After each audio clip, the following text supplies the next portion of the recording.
আসসালামু আলাইকুম। আমাদের 24 রান্নাঘরে সবাইকে স্বাগতম। রান্নার জন্য প্রথমে কড়াইতে তেল দিয়ে নিলাম, এরপরে দিয়ে দিলাম পেঁয়াজ। পেঁয়াজটা হালকা ভেজে নিব।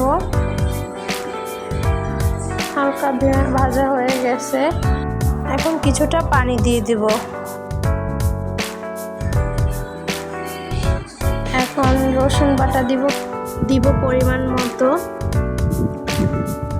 তারপরে দিব পরিমাণ মতো আদাটা পরিমাণ মতো দিয়ে দিব।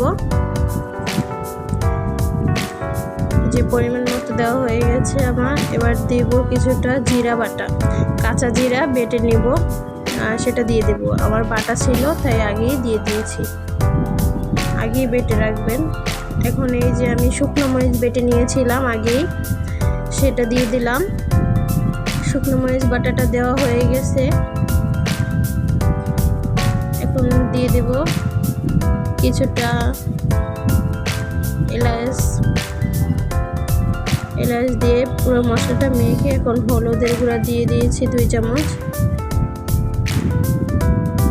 যার যা পরিমাণ মতো দিবেন, আমিও পরিমাণ মতো লবণ দিয়ে দিলাম। এখন এটা ভালোভাবে মেখে কষিয়ে নিব। এখন এই যে কষানো একটু হয়ে গেছে, এখন আমরা দিয়ে দিলাম পানি, তারপরে দিয়ে দিলাম 2টা ছাল দিয়ে দিলাম। এখন কিছুক্ষণ কষিয়ে নিব। ভালোভাবে কষানো হয়ে গেছে, এখন আবার একটু পানি দিয়ে নেড়ে চেড়ে তারপরে আবার কষিয়ে নিব। কষানো হয়ে গেছে, এখন চিকেন দিয়ে দিলাম। চিকেনটা দেওয়ার পরে কিছুক্ষণ কষিয়ে নেব।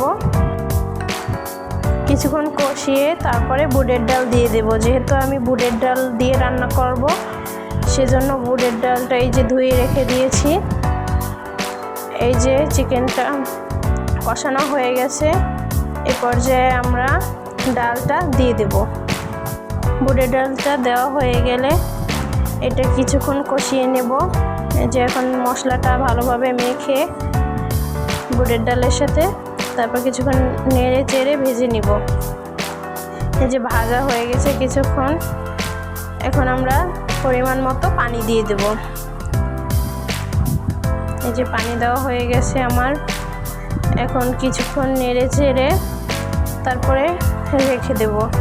আপনারা যারা রান্না করেন সবাইকেই বলবো যে আপনারা মিডিয়াম আঁচে রান্না করবেন সব সময়, তাইলে রান্নাটাও ভালো হবে, পোড়ার সম্ভাবনাও কম থাকবে। এই যে এখন আমি ঢাকনাটা দিয়ে দিলাম। এখন পরে ঢাকনা উঠিয়ে দেখব কীরকম হয়েছে, ডালটা সেদ্ধ হয়েছে কি না। যদি সেদ্ধ হয় তাইলে উঠিয়ে নেব, আর যদি না হয় তাইলে আবার ঢাকনা দিয়ে কিছুক্ষণ রেখে দেব। আমার এটি এখনও হয়নি, এই যে সেদ্ধ হয়নি, এখনও পানিটাও আছে, এজন্য আবার কিছুক্ষণ ঢাকনা দিয়ে রাখবো। ঢাকনা দিয়ে কিছুক্ষণ রেখে দেব, তারপরে হয়ে গেলে উঠিয়ে নেব।